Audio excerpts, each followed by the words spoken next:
This audio is brought to you by Muslim Central. Please consider donating to help cover our running costs and future projects by visiting www.muslimcentral.com/donate.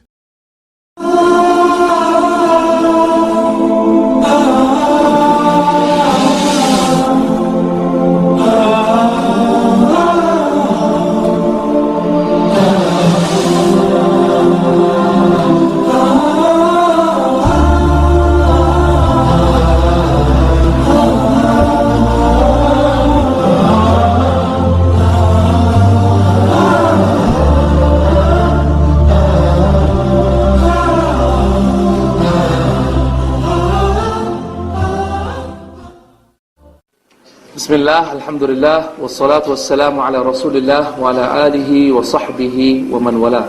Assalamu alaikum wa rahmatullahi wa barakatuh. My brothers and sisters in Islam, Rasulullah sallallahu alayhi wa sallam said in authentic hadith that we are all leaders. He called us shepherds because truly shepherds are true leaders. They are responsible over their sheep. Whenever the sheep go grazing, wherever the sheep are not people that can, or creatures that can defend themselves very well. They also don't tend to know what is good for them and what is not good for them. They tend to wander off. They tend to be astray. They tend to stay together, but then when the shepherd is not awake, then the sheep tend to go astray. And the lone sheep is eaten by the wolf, as you all know very well. So Rasulullah sallallahu alaihi wasallam called us all shepherds, responsible over our sheep, responsible over the people that are under our care, those people who are also like the sheep that will be eaten when they become astray, the one who also wanders off not knowing what is good for them and what is bad for them. So Rasulullah ﷺ through this authentic hadith made us all responsible leaders, responsible over our families, responsible leaders as fathers, responsible leaders as husbands. But if I were to ask you this important question, my friends, if I were to ask this important question, I'm sure you would agree that you all have some picture in your mind of what you want your children to become, right? You have some picture in your mind of what you want your children to become, even if it's not very clear, but you have some idea, or at least you know what you don't want them to become. If you don't know what you want them to become, at least you know what you want them to not become, right? But the question is this: do you have a picture in your mind about what sort of father you should be, or about what sort of mother, what sort of father you should be, or what sort of husband you should be? Do you have a picture in your mind of what an exemplary father is and what an exemplary husband is? Because truly this is the whole question and the whole topic of my talk today. How can we be exemplary husbands, and how can we be exemplary fathers, true shepherds over our sheep, true shepherds and true leaders for our families? My brothers and my sisters in Islam, truly our brothers and our wives and our children have rights upon us. And I want to quickly go through with you what are the rights of our children upon us and what are the rights of our wives upon us, so that we are on the same page. We know what is the most basic requirement upon us all.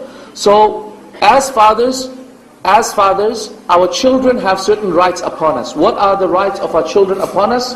Number one is that we choose good mothers for them, right? So that we have chosen good wives. Because this is the first right their right upon us. If we have actually had a child with a poor, a woman who has very low iman, very low practice of Islam, then we have already fallen short in the very first right that our children have upon us. So the first right of our children upon us is that we choose righteous wives, righteous mothers for them. The second right that they have upon us is that we financially take care of all their needs up until they become independent.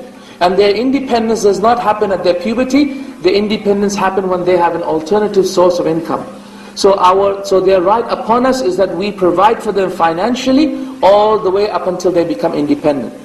Thirdly, their right upon us is that we teach them Islam. Islam, we must teach them Islam.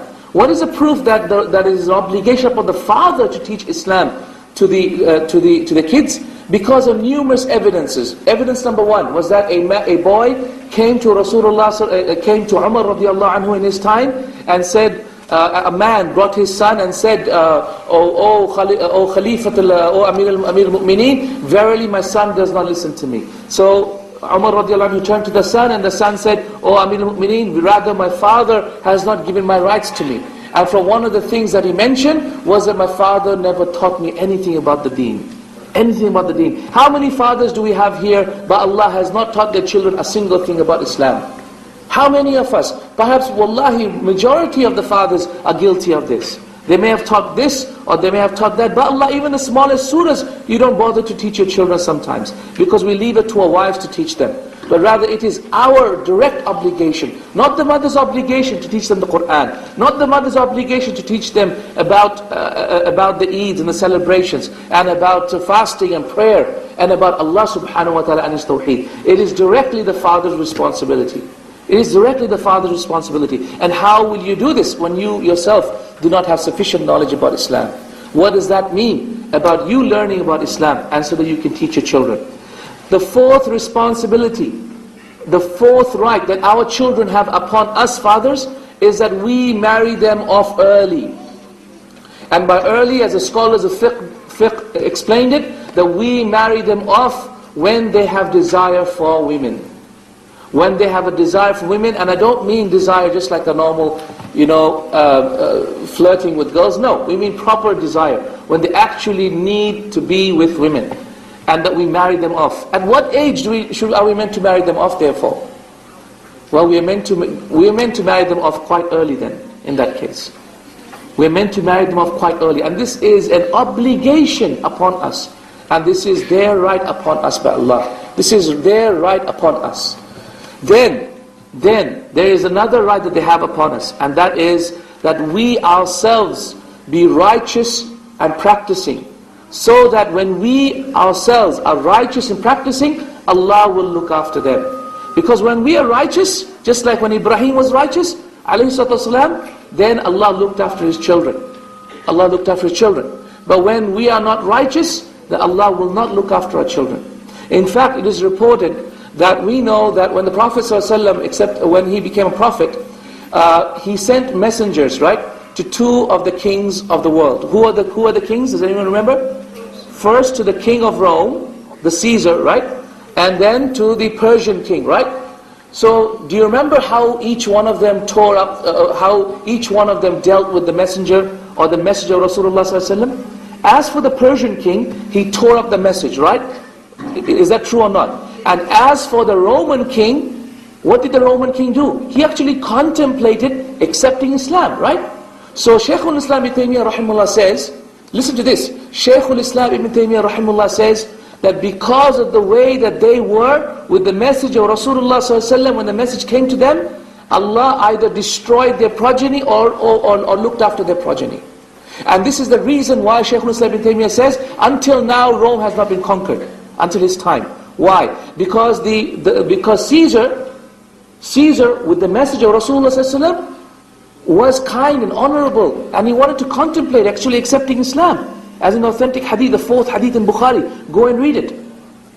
He actually contemplated accepting Islam, but then his people said no, and so he said, no, okay, I won't leave, I won't accept Islam. But, whereas the Persian ruler, he tore up the message of Rasulullah, so Allah destroyed them. Allah destroyed them, and Allah took away everything from them, and their children all left their religion and can't accept Islam. So no more of the religion of their forefathers. Does that make sense, everyone? So by Allah, the righteousness of the father is a right upon the fathers for the children. These are the rights that our children have upon us. And what are the rights that our wives have upon us? Our wives also have certain rights upon us. What are they? They are exemplified by a particular verse in the Qur'an, where Allah subhanahu wa ta'ala says in Surah An-Nisa, He says, وَعَاشِرُهُنَّ بِالْمَعْرُوفِ. In verse number 19, Surah Nisa, Allah subhanahu wa ta'ala says, and be with them in goodness and kindness. Scholars have 5 different narrations about what this verse means about be with them in ma'ruf, or goodness or kindness. The first opinion about the scholar said that we have to generally provide for them in a very general basic sense. Whatever they need in a very general basic sense, without any specific criteria of what we should provide for them. This is the most simplest of opinions. Opinion number 2 says that we should provide for them only when they are satisfying our physical desires. So, who said this? Whose opinion is this? This is the opinion of Imam Ahmad rahimahullah. The Hanbali madhab's opinion is that it is obligatory on the husband to provide for the wife as long as the wife is sexually gratifying the husband and providing for his needs. Okay? And when the wife is not doing so, meaning when the wife is being disobedient to the husband, then that is not an obligation upon the husband to provide for the wife.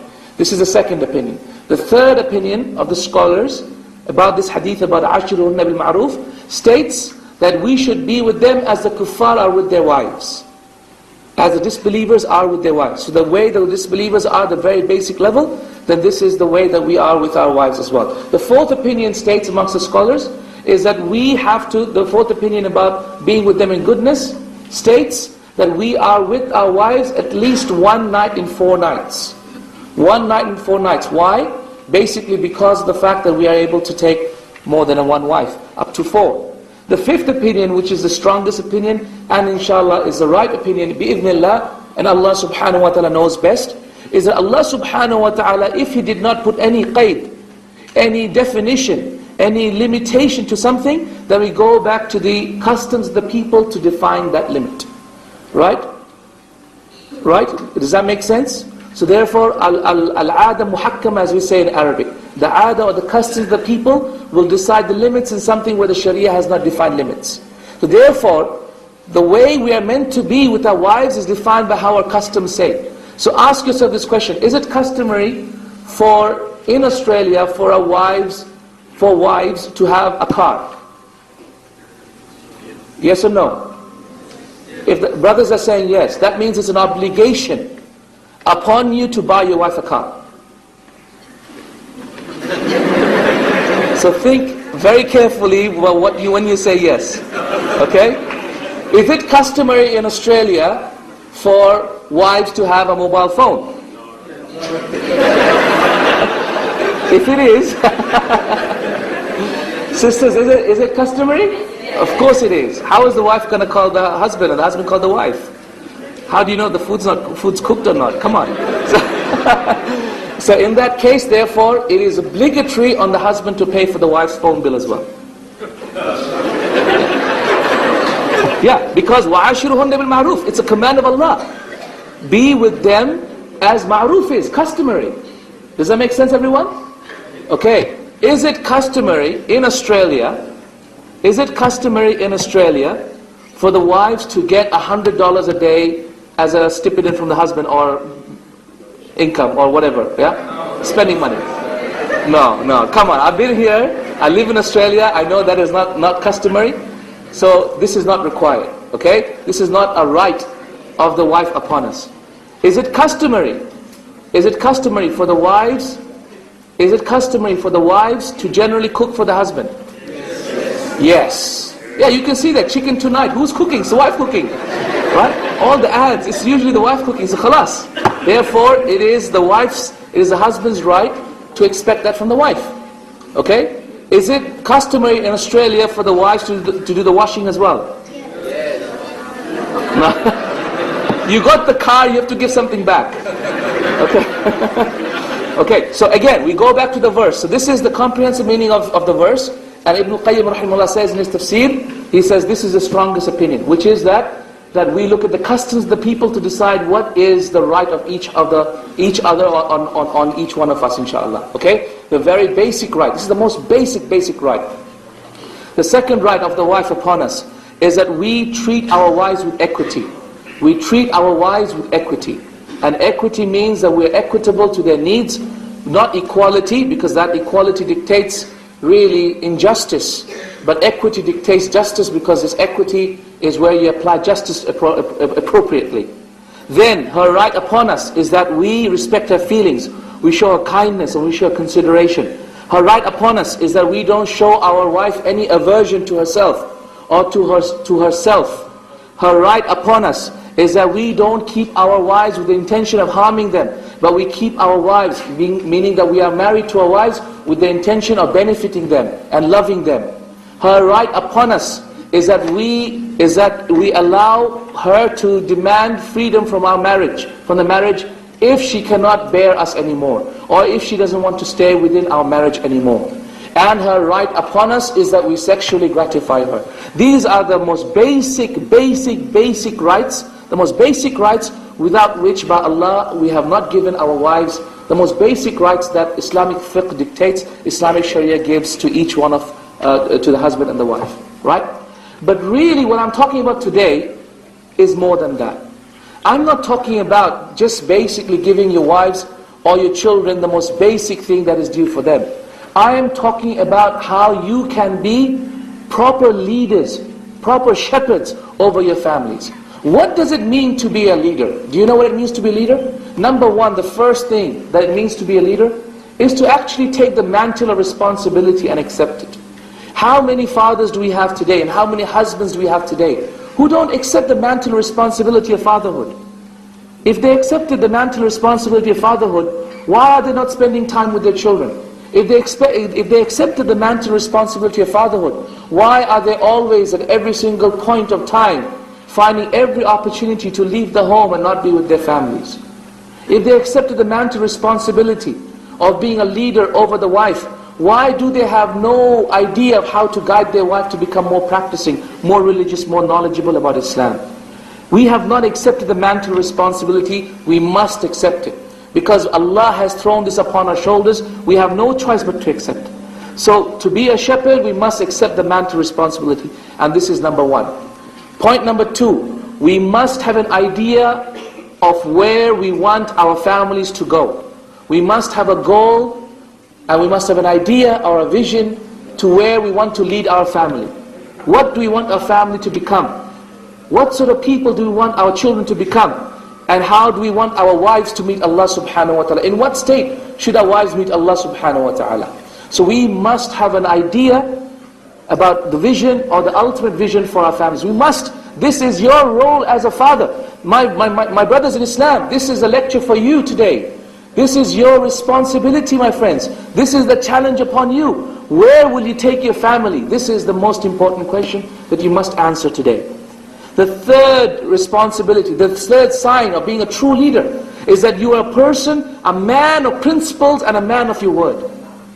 To be a leader means you must be principled. If you don't have principle, then you cannot be a leader. Imagine a CEO of a company who tells everyone, save, save, save, don't spend the resources of the company, and he himself is frivolous with the wealth of the company. What do you call that CEO? You call him a hypocrite.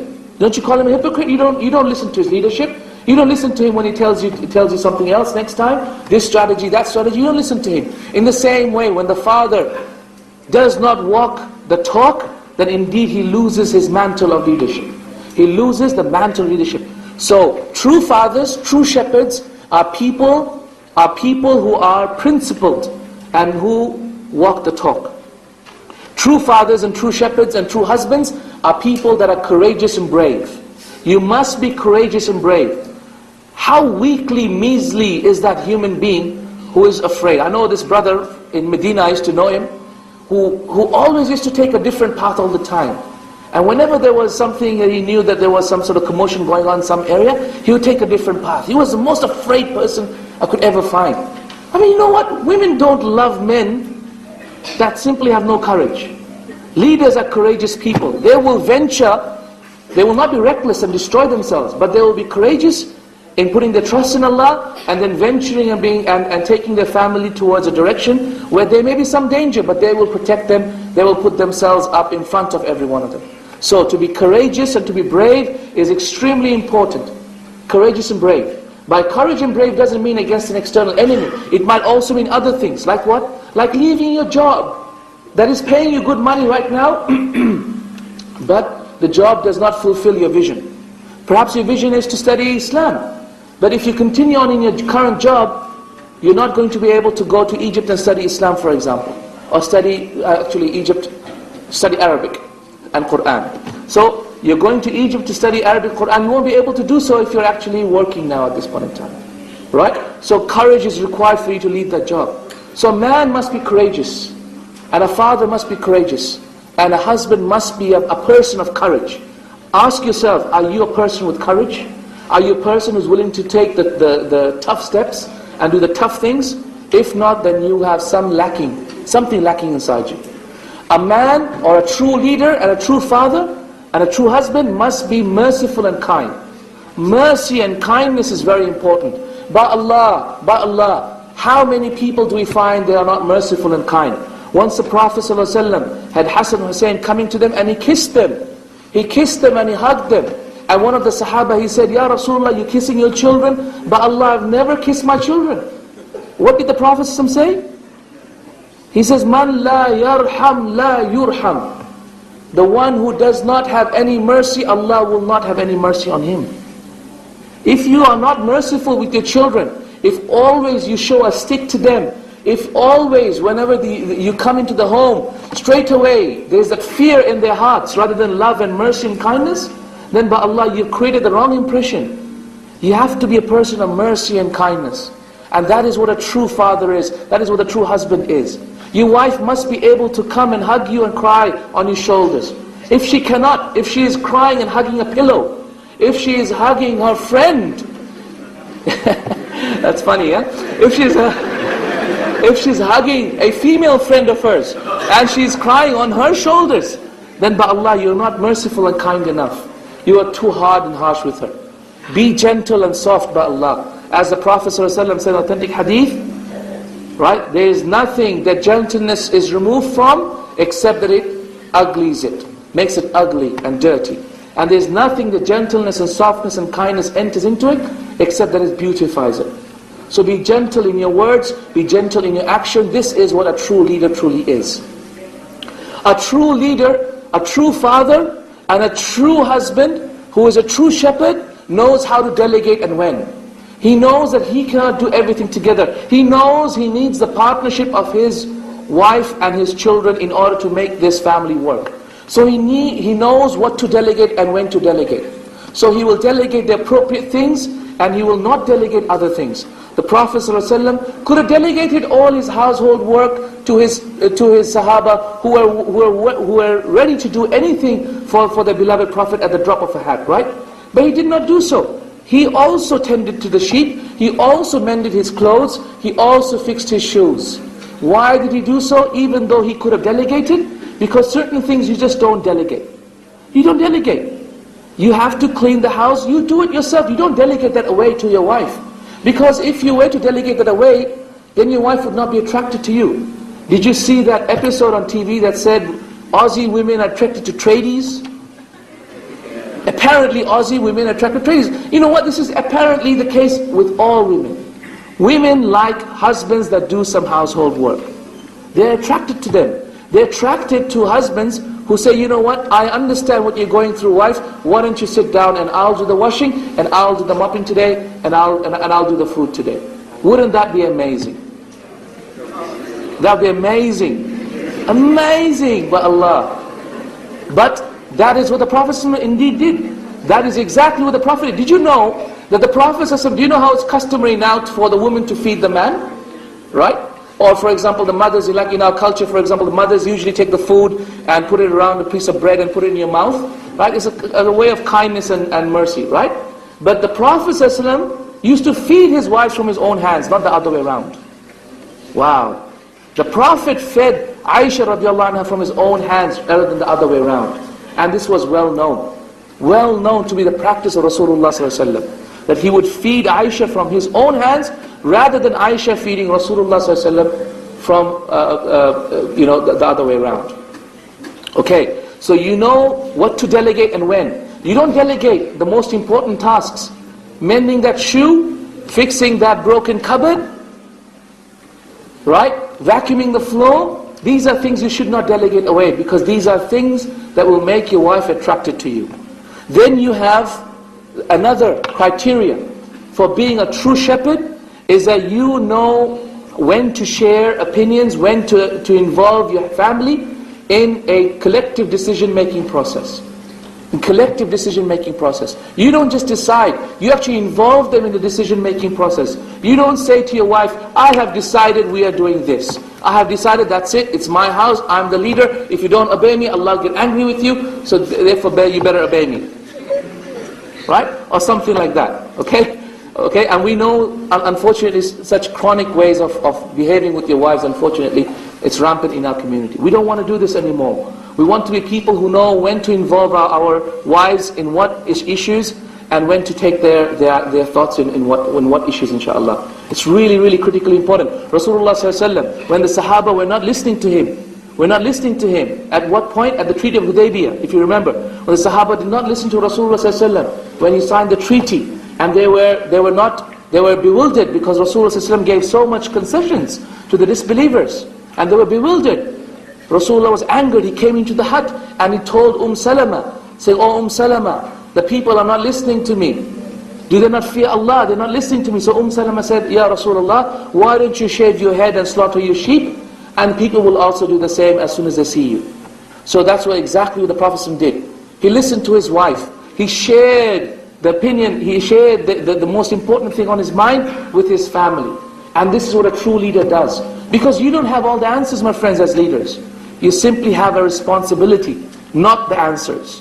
So you need to involve others. Also Allah subhanahu wa ta'ala tells in the Quran, وَشَاوِرْهُمْ فِي الْأَمْرِ, and take their advice in every matter. In all matters, take their advice. وَشَاوِرْهُمْ فِي الْأَمْرِ. And who was this verse revealed to? To Rasulullah ﷺ, a man who doesn't make a mistake, right?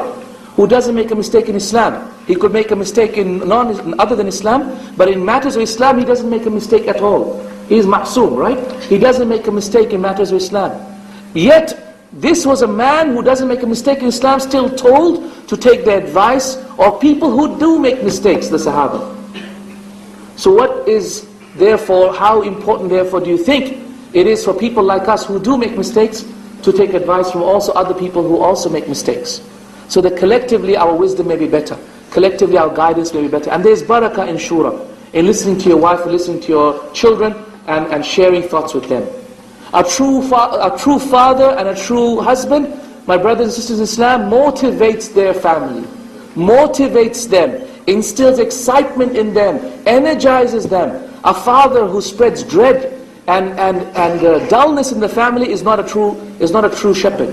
A true shepherd is someone who inspires the wife to action, inspires and motivates their children. How can you do that? Bribe them. Bribe them by Allah. Bribe them badly. Like what? Well, like with your children. If you memorize the Quran, I'll do this for you. If you do this, I'll do that for you. With your wife, for example, if you're able to, for example, do dawah to your family and successfully and X, Y, Z, etc., we will go out for for dinner somewhere in a very nice place, okay? Or we'll go Malaysia or something like that, right? Okay, bribe them. There's nothing wrong with that, inshallah. But motivate them, instill excitement in them. A true father does that. A true father does that. A true father doesn't take on all the work on himself. Rather, he instills the excitement and energy so that the children and the wife also work with him towards the same goal and the same cause. And lastly, my friends, a true father communicates very well. The essence of leadership is communication.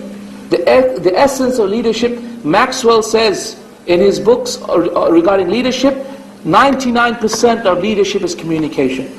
If you cannot communicate with your wife, if you cannot communicate with your children, then by Allah, you cannot be a true leader. You cannot be a true leader. Because how else do you motivate? Through words. How else do you inspire your vision? Through words. How else do you tell someone and instruct someone and delegate to someone? Through words and communication. So therefore, be a master of communication. This is why, remember what Shaykh Allah was saying? Half the things he was saying, actually all the things he was saying was about communication. About husband listening to the wives, about wives understanding how the husbands understand words, right everyone? It's all about communication. So leaders and true shepherds are masters at communicating. This is why the Prophet would completely keep quiet when Aisha was talking, just listening. That's communicating, isn't it? And that's why the Prophet would communicate in the softest and gentlest of ways, because he was a master at communication.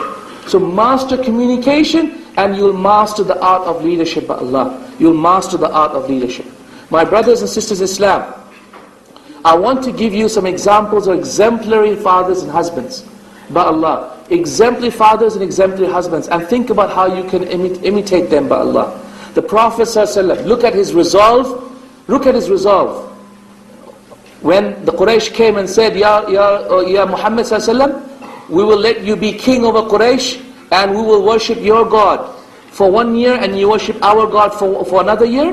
What did he say? By Allah, if you were to put the sun in my right hand and the moon in my left hand, I would not leave the religion, this religion that I've been sent with for a single moment, by Allah.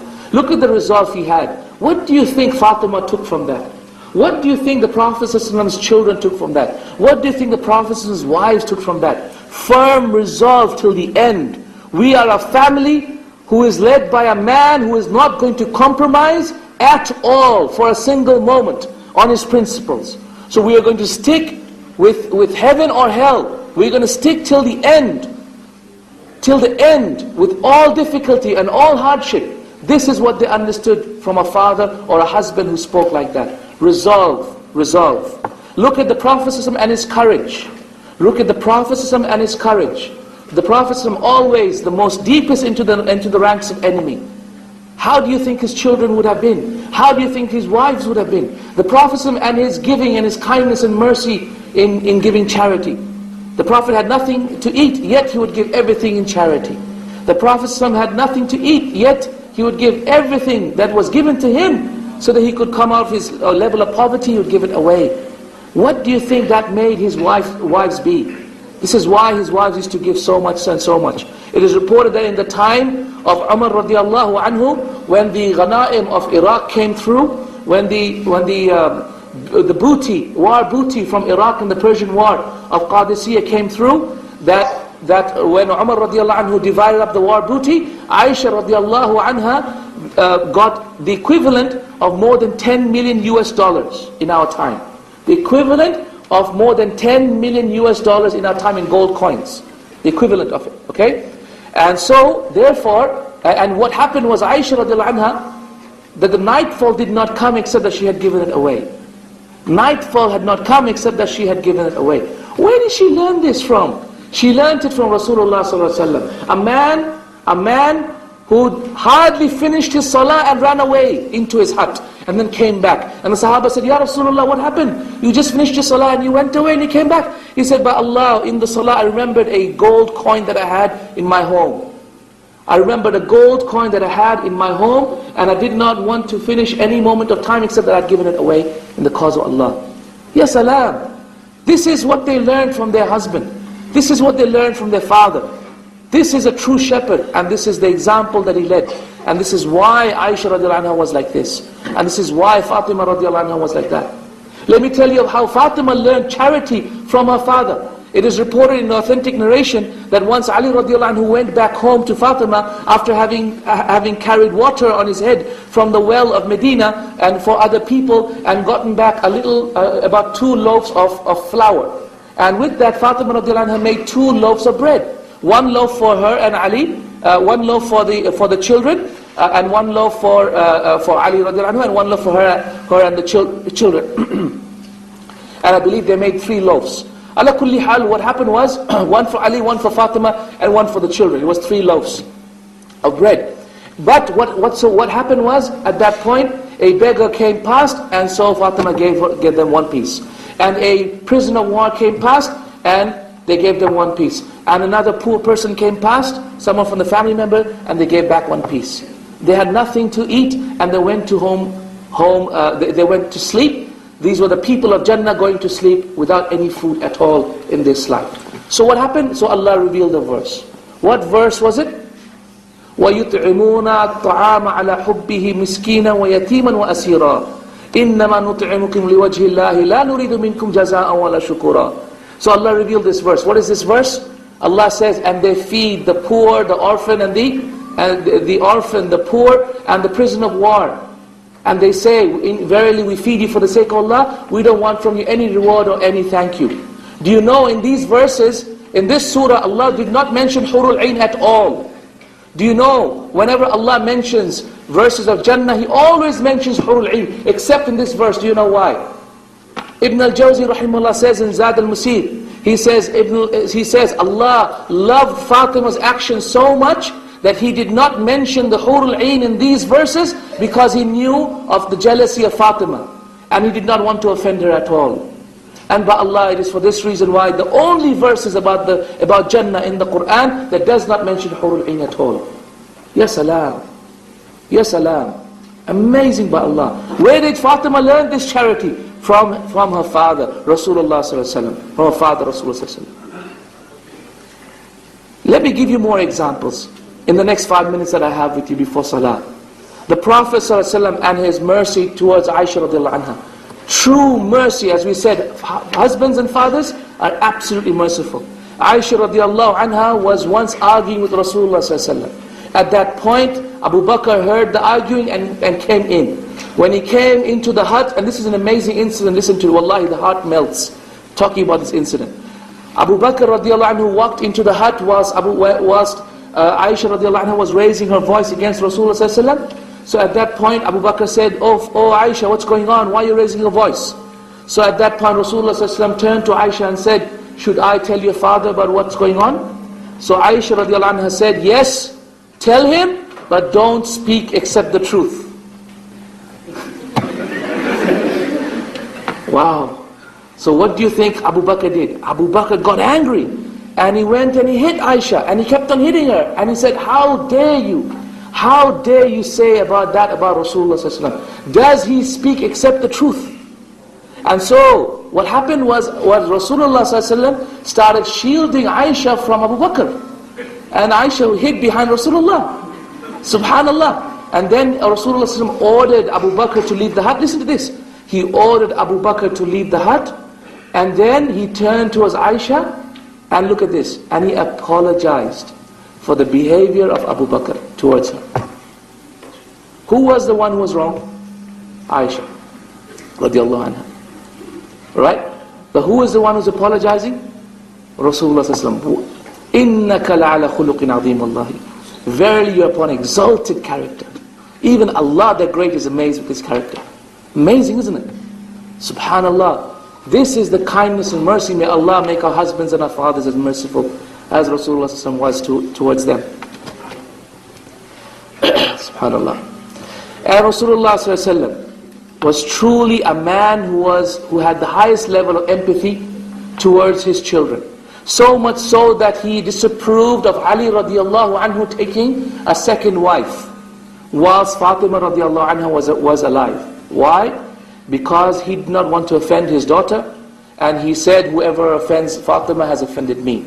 So as a result, he disapproved of Ali taking a second wife whilst Fatima was alive, because he knew Fatima had a lot of jealousy and didn't want to anger Fatima radiallahu anha. Such are the fathers of Islam. Such are the true shepherds of Islam, that they look after their sheep. They look after the sheep and what is important to them. But Allah, let us also be such leaders and such shepherds so that we take responsibility of our sheep and our children. I have a couple of points of advice for you before I finish on how to be a better husband and how to be a better wife. Number one, how to be a better husband and how to be a better shepherd. Number one, show your family, show your wives true love, true sympathy and true respect. True humbleness, true sympathy, true respect. Respect these creatures of Allah subhanahu wa ta'ala. These fragile creatures of Allah subhanahu wa ta'ala. Respect them and be humble with them and show them sympathy.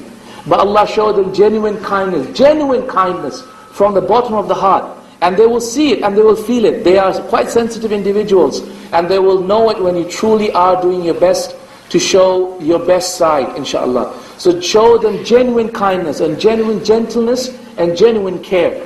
I want you to work towards their future, towards what they want to do as well as what you want to do. And this is truly important. Work towards their future, involve them in the future of what you're trying to do with the family, and by Allah you will see them becoming princesses for you. When you be a prince to them, they will become a princess for you. I want you to give love a real chance. My fathers, my husbands over here, my brothers and sisters, my brothers who are husbands in the audience and who want to be husbands, give love a chance. Give love a chance. When was the last time you actually gave love a chance to form? You married your wife for attraction, we know that. You didn't marry your wife because of love. You're human, we know you're men. Men don't marry because of love. Men marry, even if they say it's love, they're lying. It's really attraction. You married your wife because you're attracted to them. Let's be truthful. But now is the time to actually give love a chance. How will you give love a chance? Well, many ways. Find opportunities for love. Find opportunities for love. When was the last time you actually just took your wife out just for dinner? When was the last time you bought something for yourself, not for your wife, something for yourself that your wife would like to see on you? So buy something for yourself, right? A beautiful, whatever, salwar kameez, or a beautiful thobe, or a beautiful shirt, or a beautiful pant. Something your wife would like to see on you. Instead of the other way around, that you give your wife, why don't you buy something I like to see on you? Okay? Okay? So give love a chance. And also, opportunities for love. Opportunities for love. Like for example, going away as a family towards those trips where you actually spend a lot of time together. Romance. It's very important to have romance in your lives. You cannot be true husbands, fulfilling your obligations upon your wives until you give romance a chance. The Prophet ﷺ was so romantic. So romantic, ya Allah. I remember talking about this in one of the mosques in Birmingham, and the old uncles were going like this. You know? It's like steam blowing off from their, and they're like going like this, subhanallah. The Prophet was so romantic, subhanallah. He would take the glass bowl from the drinking bowl from Aisha when she had drunk, and he would turn the bowl around where she had, and would find the spot where she had put her mouth. Then he would put his mouth where she had put her mouth, and drink whilst looking at Aisha radiallahu anha. Wow, look at that, dynamite.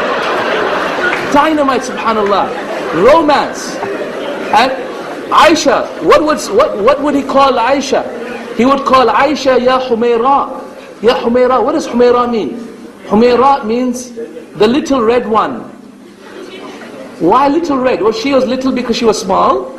And why red? Because in Arabia, when you're intensely white and it's 50 degrees, you become red, right?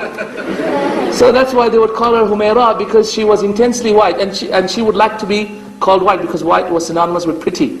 So ala kulli hal, so he would call her Humayra instead of Yusuf or Zayd or whatever, etc. It's not very romantic terms. So give romance a chance. If you really want to be good husbands and build a strong relationship between you and your wife, then give romance a chance. Also pampering and spoiling. Very simple things. Very simple things like what? A rose a day. A rose a day. Right? It's simple by Allah. It's simple, it's only $2, you know. It's true, I'll tell you where. I used to buy them from here. $2. You can buy them in bulk as well. So a rose a day, but simple things like that by Allah have a great effect. Also focusing on your combined vision for each other. And of course, lastly, making dua for love. But Allah, when's the last time you actually asked Allah to create love between your hearts? When was the last time you actually said, oh Allah, make my wife love me, and make me love my wife? The dua for love by Allah, one of the most beautiful things. One of the most beautiful things by Allah. My advice for you to become a better father, number one, become more pious. More pious. Why? Because by Allah, the more pious you are, Allah will look after the children more. Why? Because look in the hadith, look in the verses in the Quran. In Surah Kahf, we hear that one of the things that Khidr radiallahu anhu did, who was a prophet, one of the things that Khidr did was that he fixed up the wall for the orphans in the village, right everyone? He fixed up the wall. The first thing he did was, he broke the ship. The second thing he did was, he killed a man, right? The third thing he did was, there was a wall that was wailing and about to fall, and he fixed it. Why did he fix it? When Musa kept him asking why, he said, وَأَمَّا الْجِدَارُ فَكَانَ لِغُلَامَيْنِ يَتِيمَيْنِ فِي الْمَدِينَةِ وَكَانَ تَحْتَهُ كَنْزٌ لَهُمَا. As for the jidar, it used to belong to two orphans in the village, and underneath was their treasure. وَكَانَ أَبُوهُمَا صَالِحًا. And their father was a righteous man. فَأَرَادَ رَبُّكَ. Because of that, Allah wanted. فَأَرَادَ رَبُّكَ يَبْلُغَ أَشُدَّهُمَا وَيَسْتَخْرِجَ كَنْزَهُمَا رَحْمَةً مِّن رَبِّكَ. And because the father was a righteous man, Allah wanted to save their children, save their treasure, and wait for them to become adults, and then take the treasure out as a mercy from Allah. This is why I fixed the wall for them, because the wall would then cover up the treasure otherwise. So here Ibn Abbas said, Allah wanted goodness for the orphans, لِصَلَاحِ أَبِيهِمَا, because of the righteousness of their father. But Allah, the father was dead, no one to look after the children. But Allah looked after the children, the orphans. Why? Because the father was a righteous man. This is why Sa'id ibn Musayyib would turn to his son and he would say, Ya bunayya la azidanna min salati min ajlik. Oh my son, I will increase in my prayers for your sake. So become a righteous father. Become a righteous man, and you will become a true shepherd for your children. You'll become a true shepherd for your children. Become more principled individuals. Because when you are a true principled individual, Allah will create great scholars and great leaders amongst yourself. Take the example of one of the pious individuals with the name of Mubarak. There was a man by the name of Mubarak, and he was a slave to a master in Baghdad. And this is a very interesting story. Just listen to it very quickly, and we're coming to the end. And Mubarak was a slave to the master who used to live in Baghdad, and the master used to have a huge orchard of grapevines. And he also had a very, very beautiful, pious daughter who everyone tried to get married to. All the scholars tried to get married to, and she would simply refuse all the time. But Mubarak was a very righteous man. What happened was the master put Mubarak in charge of the grapevines. And over 3 months or so, Mubarak looked after the grapevines. And then thereafter, after 3 months, the master came back. The master, I believe his name was Muhammad, came back. And when Muhammad came back, he asked Mubarak, saying, "Oh Mubarak, how are the grapes doing?" "Alhamdulillah, they're doing well, oh master. They seem to be green now, and they seem to be dark now, etc. Different colors." He said, "Well, can you get me some grapes so that I can taste them and see whether they have become ripe or not?" So Mubarak, he went back and he actually got some grapes. So at that point, he tasted the grapes. The master tasted the grapes and he went spat it out. "Ooh, Mubarak, these are sour, the grapes are sour. Can you please bring me some ripe grapes?" So he went again and he got some more grapes, and again they were sour. And so he spat it out and said, "Mubarak, what's wrong with you? Get me some ripe ones." So he went again and he got them again, and again they were sour. So the master said, "Ya Mubarak, what is wrong with you? Don't you know the difference between a ripe grape and a non-ripe one, and a raw one? Don't you know the difference between the two?" He said, "By Allah, no I don't. By Allah, for 3 months grapes will be dropping from your grapevine. By Allah, I have not tasted one of them. Because I fear Allah, I would not ever take something which I don't have a permission to take." Ya salam. This man was Mubarak. So the master became so happy with him, married him to his daughter, and they had a son by the name of Abdullah ibn Mubarak. Well known. When the fathers are righteous, by Allah, Allah will give them amazing children. Allah will give them amazing children. When you're principled, Allah will give you amazing children who are also principled. And by Allah, this is the example of Abdullah ibn Mubarak, which is well known. The scholars talk about it all the time. Involve the son in your affairs. Tell your children, involve the son in your affairs. By Allah, one of the beautiful things I used to like about my father is that he used to involve me in his decision-making process. He used to tell me when he didn't have money enough to buy me a particular toy or do a particular thing, he would tell me, "My son, I don't have enough money now for this." I used to love that because he would involve me in the decision-making process. When you involve your child in the decision-making process, they feel empowered. Just like Ibrahim ﷺ did with Ismail ﷺ. Just like he did with Ismail alayhi salatu wasalam. What did he do? "Ya bunayya inni ara fil manami anni azbahuka fanzur madha tara." "Oh my son, I saw in my dream I'm killing you, so tell me, what do you think?" He said, "Ya abati if'al ma tu'mar, satajiduni insha'Allah min as-sabirin." Oh my father, do as you've been told, you will find me truly patient. But Allah, he became patient because his father involved him in the affair. And of course, my friends, be exemplary fathers that practice what you preach, just like Umar radiallahu anhu. Because when you are like that, you will have children like Abdullah ibn Umar radiallahu anhu. Do you know how many hadith that I've read where Abdullah ibn Umar praises his father? Do you know how many hadith I have read where Abdullah ibn Umar, the son of Umar radiallahu anhu, is praising his own father, Umar radiallahu anhu?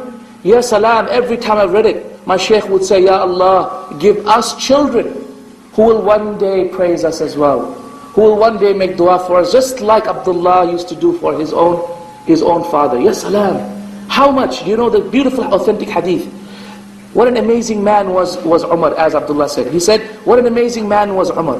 We used to find that Umar would be on Umar's opinion would be one side, and the people's opinion another side, and Allah would send down a revelation agreeing with the opinion of Umar. Who was saying that? It was a hadith of Abdullah. Most of the hadith of praising the father of Umar radiallahu anhu are actually from his son Abdullah. Amazing by Allah.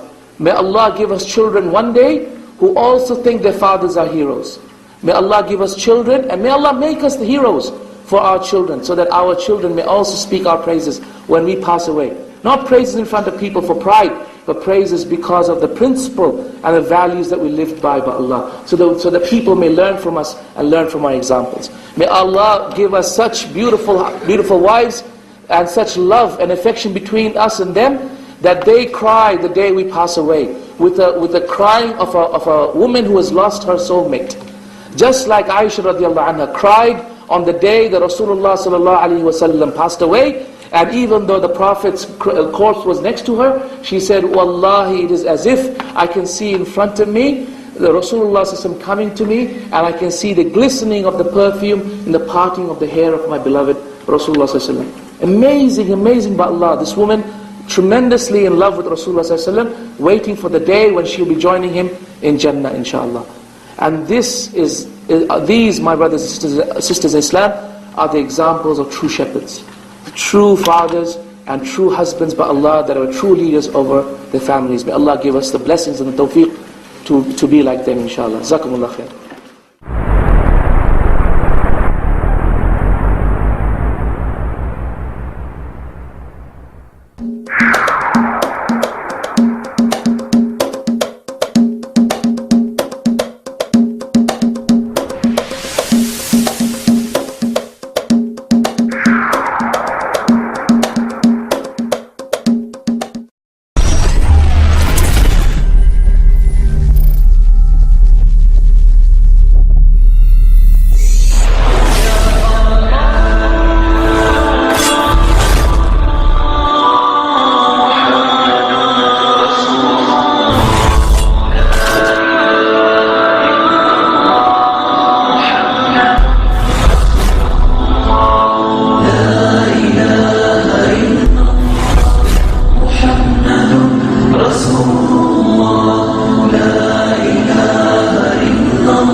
This audio is brought to you by Muslim Central. Please consider donating to help cover our running costs and future projects by visiting www.muslimcentral.com/donate.